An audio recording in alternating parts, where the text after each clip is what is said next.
Hi hello ನಮಸ್ಕಾರ ಎಲ್ರಿಗೂ. ನಾನು ನಿಮ್ಮ Bhavya. Welcome back to Bhavya Santosh YouTube channel. ಎಲ್ಲರೂ ಹೇಗಿದ್ದೀರಾ? ನಾವು ತುಂಬಾ ಚೆನ್ನಾಗಿದ್ದೀವಿ. ನೀವು ಕೂಡ ತುಂಬ ಚೆನ್ನಾಗಿರ್ತೀರಾ ಅಂತ ಭಾವಿಸ್ತಾ ಇವತ್ತಿನ ಬ್ಲಾಗ್ನ ಶುರು ಮಾಡೋಣ ಬನ್ನಿ.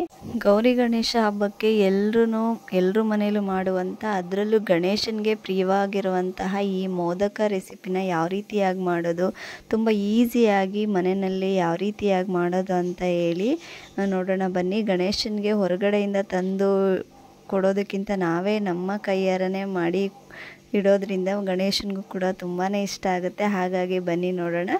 ಮತ್ತು ಈ ವ್ಲಾಗ್ ಏನಾದರೂ ನಿಮಗೆ ಸ್ವಲ್ಪನಾದರೂ ಇಷ್ಟ ಆದರೆ ಪ್ಲೀಸ್ ಒಂದು ಲೈಕ್ ಮಾಡಿ, ಶೇರ್ ಮಾಡಿ, ಹಾಗೆ ಕಮೆಂಟ್ ಮಾಡಿ ತಿಳಿಸಿ. ನೀವು ಕೂಡ ಟ್ರೈ ಮಾಡಿ. ಈ ಸರಿ ಗಣೇಶ ಹಬ್ಬಕ್ಕೆ ಇದೇ ರೀತಿಯಾಗಿ ಮೋದಕನ ಮಾಡಿ ನೀವು ಕೂಡ ನಿಮ್ಮ ಮನೆಯಲ್ಲಿರೋ ಗಣೇಶನಿಗೆ ಅರ್ಪಿಸಿ. ಗಣೇಶ ಎಲ್ರಿಗೂ ಕೂಡ ಒಳ್ಳೇದು ಮಾಡ್ತಾನೆ ಅಂತ ಹೇಳ್ತಾ ಬನ್ನಿ ಶುರು ಮಾಡೋಣ. ನಾನಿಲ್ಲಿ ಒಂದು ಕಡಾಯಿನ ತೊಗೊಂಡಿದ್ದೀನಿ. ಕಡಾಯಿ ಬಿಸಿ ಆದಮೇಲೆ 1 ಕಪ್ ಆಗೋಷ್ಟು ಬೆಲ್ಲನ ತೊಗೊಂಡಿದ್ದೀನಿ. ಬೆಲ್ಲ ಕರಗೋಷ್ಟು ನೀರನ್ನ ಹಾಕಿ ಮೊದಲಿಗೆ ಬೆಲ್ಲನ ಕರಗಿಸ್ಕೋಬೇಕಾಗುತ್ತೆ. ಬೆಲ್ಲದಲ್ಲಿ ಏನಾದರೂ ಕಸ ಆ ಥರ ಇತ್ತು ಅಂತ ಅನಿಸಿದ್ರೆ ಅದನ್ನು ಸೋದಿಸಿ ಬೆಲ್ಲ ಕರಗಿದಾದಮೇಲೆ ಅದನ್ನು ಸೋದಿಸಿ ತಗೊಳ್ಳಿ.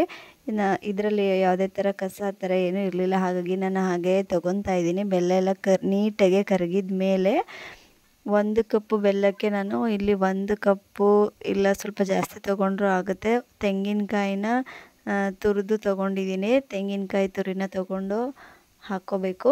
ಅದರಲ್ಲಿರೋ ನೀರಿನ ಅಂಶ ಎಲ್ಲ ಹೋಗಿ ಡ್ರೈ ಆಗಿದೆ ಸ್ವಲ್ಪ ಅನ್ನುವಾಗ ಅದಕ್ಕೆ 1-2 ಸ್ಪೂನ್ ಆಗೋಷ್ಟು ಗಸಗಸೆ ಮತ್ತು ಒಂದು ಸ್ವಲ್ಪ ಏಲಕ್ಕಿ ಪೌಡರ್ನ ಸೇರಿಸ್ಕೊಂಡು ಮತ್ತೆ ಚೆನ್ನಾಗಿ ಫ್ರೈ ಮಾಡ್ಕೋಬೇಕಾಗುತ್ತೆ.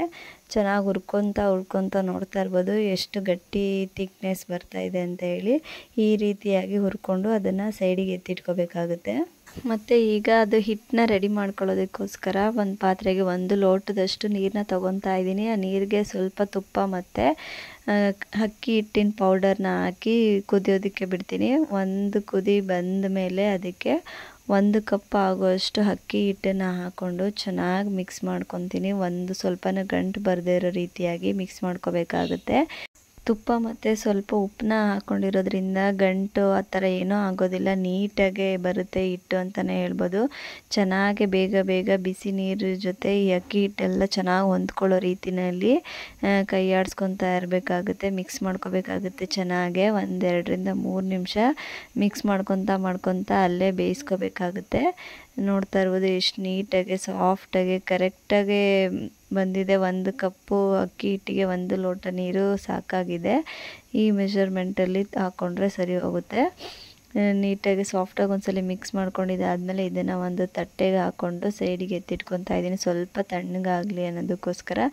ಸ್ವಲ್ಪ ತಣ್ಣಗಾಗಿದ್ದಾದಮೇಲೆ ಅದನ್ನ ಚೆನ್ನಾಗಿ ಮಿತ್ಕೋಬೇಕಾಗುತ್ತೆ. ಕೈಗೆ ಸ್ವಲ್ಪ ಎಣ್ಣೆ ಅಥವಾ ತುಪ್ಪ ಏನಾದರೂ ಹಚ್ಕೊಂಡು ಅದನ್ನು ಚೆನ್ನಾಗಿ ಮಿತ್ಕೋಬೇಕಾಗುತ್ತೆ ಸಾಫ್ಟಾಗಿ. ಈ ಥರ ಮಿದ್ದೋದ್ರಿಂದನೇ ಮೋದಕ ತುಂಬ ಚೆನ್ನಾಗಿ ಸಾಫ್ಟಾಗಿ ಬರುತ್ತೆ. ಹಾಗಾಗಿ ಸ್ವಲ್ಪ ಬಿಸಿ ಇರುವಾಗಲೇ, ಲೈಟಾಗಿ ಬಿಸಿ ಇರುವಾಗಲೇ ಈ ಥರ ಮಿತ್ಕೋಬೇಕಾಗುತ್ತೆ. ಚೆನ್ನಾಗಿ ಮಿಕ್ಸ್ ಮಾಡ್ಕೋಬೇಕಾಗುತ್ತೆ. ಈ ಅಕ್ಕಿ ಹಿಟ್ಟನ್ನ ಸಾಫ್ಟಾಗಿ ಬರುತ್ತೆ. ಆದಷ್ಟು ಎಷ್ಟು ಸಾಫ್ಟಾಗಿ ಆಗುತ್ತೋ ಅಷ್ಟು ಒಂದು 5-6 ನಿಮಿಷ ವರೆಗೂ ಇದನ್ನು ಈ ರೀತಿಯಾಗಿ ಚೆನ್ನಾಗಿ ಮಿಕ್ಸ್ ಮಾಡಿಕೊಂಡು ಬಿಸಿ ಇರುವಾಗಲೇ ಮೋದಕನ ಮಾಡ್ಕೋಬೇಕಾಗುತ್ತೆ. ಅದರಿಂದ ಈ ಥರ ಮಿತ್ಕೊಂಡಿದ್ದಾದಮೇಲೆ ಒಂದು ಪಾತ್ರೆಗೆ ಮುಚ್ಚಿ ಇಟ್ಕೋಬೇಕಾಗುತ್ತೆ. ಮುಚ್ಚಿ ಇಡೋದ್ರಿಂದ ಬಿಸಿಯಾಗೇ ಇರುತ್ತೆ. ಹಾಗಾಗಿ ಮೋದಕ ಮಾಡೋದಕ್ಕೆ ಈಸಿಯಾಗುತ್ತೆ. ಈಗ ಮೋದಕನ ಮಾಡ್ಕೊಳ್ಳೋದಕ್ಕೆ ಹಬೆನಲ್ಲಿ ಬೇಯಿಸಬೇಕಾಗಿರೋದ್ರಿಂದ ನಾನಿಲ್ಲಿ ಇಡ್ಲಿ ಪಾತ್ರೆನ ತಗೊಂಡು ಅದರಲ್ಲಿ ಈ ಥರ ಬಾಳೆ ಎಲೆಗಳನ್ನ ಹಾಕ್ಕೊಂಡಿದ್ದೀನಿ. ಇದಕ್ಕೆ ಮೋದಕ ಮಾಡೋದಕ್ಕೆ ಈ ಥರ ಮೋದಕ ಮೋಲ್ಡ್ಗಳು ಅಂತ ಬರುತ್ತೆ. ಆ ಥರ ಇಲ್ಲ ಅಂದ್ರೂ ಕೂಡ ಕೈಯಿಂದನೂ ಕೂಡ ಮಾಡ್ಕೋಬೋದು. ಬೇಕಂದರೆ ಕಮೆಂಟ್ ಮೂಲಕ ತಿಳಿಸಿ ಯಾವ ರೀತಿಯಾಗಿ ಕೈಯಿಂದ ಮಾಡ್ಕೊಳ್ಳೋದು ಅಂತ ಹೇಳಿ ನಾನು ತೋರಿಸ್ಕೊಡ್ತೀನಿ. ಇಲ್ಲಿ ಮೋದಕ ಮಾಡೋ ಅಂಥದ್ದು ಮೋಲ್ಡ್ ಇತ್ತು ಮನೆಯಲ್ಲೇ, ಹಾಗಾಗಿ ನಾನು ಅದರಿಂದನೇ ಮಾಡ್ಕೊತಾ ಇದ್ದೀನಿ. ಮೊದಲಿಗೆ ಸ್ವಲ್ಪ ಅಕ್ಕಿ ಹಿಟ್ಟು ಏನು ರೆಡಿ ಮಾಡ್ಕೊಂಡಿದ್ವಲ್ಲ ಅದನ್ನು ತಗೊಂಡು ನೀಟಾಗಿ ಸ್ಪ್ರೆಡ್ ಮಾಡ್ಕೋಬೇಕಾಗುತ್ತೆ. ಒಳಗಡೆ ಗಟ್ಟಿಯಾಗಿ ಇಟ್ಕೊಂಡು ಅದನ್ನು ಓಪನ್ ಆಗದೇ ಇರೋ ರೀತಿಯಾಗಿ ಇಟ್ಕೊಂಡು ನೀಟಾಗಿ ಎಲ್ಲ ಕಡೆ ಒಂದು ಸಣ್ಣದಾಗಿ ಲೇಯರ್ ಬರೋ ಥರ ನೀಟಾಗಿ ಸ್ಪ್ರೆಡ್ ಮಾಡಿಕೊಂಡು ಅದ್ರ ಒಳಗಡೆ ನಾವು ರೆಡಿ ಮಾಡಿ ಇಟ್ಕೊಂಡಿದ್ವಲ್ಲ ಕಾಯಿ ಮತ್ತು ಬೆಲ್ಲ ಹಾಕಿ ಅದನ್ನು ಹೂರ್ಣನ ಅದ್ರ ಒಳಗಡೆ ಹಾಕಿ ಸ್ಟಫಿಂಗ್ ಮಾಡಿ ಮತ್ತು ಮೇಲ್ಗಡೆ ಸ್ವಲ್ಪ ಕಾಯಿ ಅಕ್ಕಿ ಹಿಟ್ಟನ್ನು ಹಾಕಿ ಅದನ್ನು ಕ್ಲೋಸ್ ಮಾಡ್ಕೋಬೇಕಾಗುತ್ತೆ. ನೋಡ್ತಾ ಇರ್ಬೋದು ಎಷ್ಟು ನೀಟಾಗಿ ಬರ್ತಾ ಇದೆ ಅಂತ ಹೇಳಿ. ಯಾವುದೇ ಥರ ಒಡ್ಕೊಳ್ಳೋದು ಕಿತ್ತೋಗೋದು ಆ ಥರ ಏನೂ ಆಗ್ತಾಯಿಲ್ಲ. ಎಷ್ಟು ನೀಟಾಗಿ ಬರ್ತಾ ಇದೆ ಮತ್ತು ಸಾಫ್ಟಾಗಿ ತಿನ್ನೋದಕ್ಕೂ ಕೂಡ ತುಂಬಾ ರುಚಿಯಾಗಿರುತ್ತೆ. ನೀವು ಕೂಡ ನಿಮ್ಮ ಮನೆಯಲ್ಲಿ ಈ ಸರಿಯ ಗಣೇಶ ಹಬ್ಬಕ್ಕೆ ಈ ರೀತಿಯಾದಂಥ ಮೋದಕನ ಮಾಡಿ ತುಂಬಾ ರುಚಿಯಾಗಿರುತ್ತೆ. ಮಕ್ಕಳಿಗಂತೂ ತುಂಬಾ ಇಷ್ಟ ಆಗುತ್ತೆ. ಈ ರೀತಿ ಶೇಪಲ್ಲಿ ಮಾಡಿಕೊಟ್ರೆ ಮಕ್ಳಿಗೆ ತುಂಬಾ ಇಷ್ಟ ಆಗುತ್ತೆ. ಮತ್ತು ಒಳಗಡೆ ಹಾಕೋಂಥ ಸ್ಟಫಿಂಗ್ನ ಇದೇ ರೀತಿಯಾಗಿ ಮಾಡಬೇಕಂತ ಏನಿಲ್ಲ. ಒಂದೊಂದು ಕಡೆ ಒಂದೊಂದು ರೀತಿನಲ್ಲಿ ಮಾಡ್ಕೊತಾರೆ. ನಿಮಗೆ ಯಾವ ರೀತಿಯಾಗಿ ಬೇಕೋ ಆ ರೀತಿಯಾಗಿ ಮಾಡಿಕೊಂಡು ಸ್ಟಫಿಂಗ್ ಮಾಡಿಕೊಂಡು ಈ ರೀತಿಯಾದ ಈ ಮೋದಕನ ರೆಡಿ ಮಾಡಿಕೊಂಡ್ರೆ ತುಂಬಾ ಚೆನ್ನಾಗಿರುತ್ತೆ. ನಾನು ಇಲ್ಲಿ ಸ್ವಲ್ಪನೇ ಮಾಡ್ಕೊಂಡಿದ್ದೀನಿ. ಎಲ್ಲ ಮೋದಕಗಳು ರೆಡಿ ಆದಮೇಲೆ ಸೈಡಲ್ಲಿ ನೀರು ಕಾಯೋದು ಕೂಡ ಇಟ್ಕೊಂಡಿದ್ದೀನಿ. ಎಲ್ಲ ಮೋದಕಗಳು ರೆಡಿ ಆದಮೇಲೆ ಅವೆಲ್ಲದನ್ನು ಈ ಥರ ಹಬೆನಲ್ಲಿ ಬೇಯಿಸ್ಕೋಬೇಕಾಗತ್ತೆ. ಒಂದು 5ರಿಂದ 6 ನಿಮಿಷಗಳ ಕಾಲ ಈ ಥರ ಸ್ಟೀಮ್ ಮಾಡಿಕೊಂಡ್ರೆ ಬಿಸಿ ಬಿಸಿಯಾದಂತಹ ಮೋದಕಗಳು, ರುಚಿಯಾದಂಥ ಮೋದಕಗಳು ರೆಡಿ ಆಗ್ತವೆ. ಒಂದು 5ರಿಂದ 6 ನಿಮಿಷ ಸ್ಟೀಮ್ ಮಾಡಿಕೊಂಡ್ರೆ ಸಾಕಾಗುತ್ತೆ. ಯಾಕಂದರೆ ಹಿಟ್ಟು ಕೂಡ ಮೊದಲೇ ಬೇಯಿಸಿರ್ತೀವಿ. ಹಾಗಾಗಿ ಒಂದು 5ರಿಂದ 6 ನಿಮಿಷ ಬೇಯಿಸ್ಕೊಂಡ್ರೆ ಸಾಕಾಗುತ್ತೆ. ನೋಡ್ತಾ ಇರ್ಬೋದು ಓಪನ್ ಮಾಡಿದ್ಮೇಲೆ ಯಾವ ರೀತಿಯಾಗಿ ಕಾಣ್ತಾ ಇದೆ ಅಂತ. ಎಲ್ಲೂ ಒಡೆದೋಗೋದು, ಕ್ರ್ಯಾಕ್ ಆಗೋದು ಆ ಥರ ಏನೂ ಬಂದಿಲ್ಲ. ತುಂಬ ಚೆನ್ನಾಗಿ ಸಾಫ್ಟಾಗಿದೆ.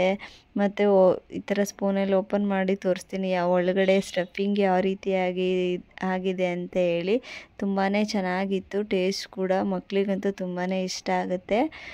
ಈ ವಿಡಿಯೋ ನೋಡಿದ್ರಲ್ಲ, ಸ್ವಲ್ಪನಾದರೂ ಇಷ್ಟ ಆದರೆ ಪ್ಲೀಸ್ ಒಂದು ಲೈಕ್ ಮಾಡಿ, ಕಮೆಂಟ್ ಮಾಡಿ, ಶೇರ್ ಮಾಡಿ ನಿಮ್ಮ ಫ್ರೆಂಡ್ಸ್ ಮತ್ತು ಫ್ಯಾಮಿಲಿ ಜೊತೆ. ಮತ್ತು ಇನ್ನೂ ಯಾರಾದರೂ ನನ್ನ ಚಾನಲ್ನ ಸಬ್ಸ್ಕ್ರೈಬ್ ಮಾಡ್ಕೊಳ್ದೆ ವಿಡಿಯೋ ನೋಡ್ತಾ ಇದ್ದರೆ ಪ್ಲೀಸ್ ಬೇಗ ಹೋಗಿ ಸಬ್ಸ್ಕ್ರೈಬ್ ಮಾಡಿಕೊಂಡು ಆಲ್ ಅನ್ನೋ ಬಟನ್ ಮೇಲೆ ಕ್ಲಿಕ್ ಮಾಡಿ. ಮತ್ತೆ ಸಿಗ್ತೀನಿ. ನಮ್ಮ ಅಮ್ಮನ ಚಾನಲ್ ಪ್ಲೀಸ್ ಲೈಕ್ ಮಾಡಿ, ಶೇರ್ ಮಾಡಿ, ಸಬ್ಸ್ಕ್ರೈಬ್ ಮಾಡಿಕೊಂಡು ಫಾಲೋ ಮಾಡಿ.